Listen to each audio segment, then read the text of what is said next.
Ал қойдан жуас қой болып кеткен қазағым құтты болсын.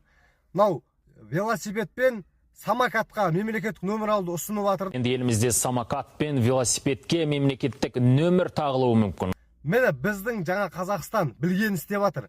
Осы заң ұсынғыштар, заң шығарғыштар неге ЛГБТ жайлы неге заң шығармайды, солар шектеу қойып. Қазақтың намысы тапталып жатыр, қазақтың тектілігі тапталып жатыр. Болмайтын заң шығарады кеп велосипед пен самокатқа нөмір алу деген, бұл қауіпті нәрсе ма, елге қауіпті нәрсе болып ма велосипед пен самокат?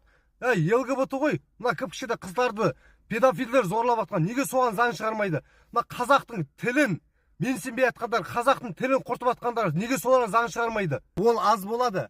Мынау ұсыныс жасағандарға айтайын, менде бір ұсынысым бар.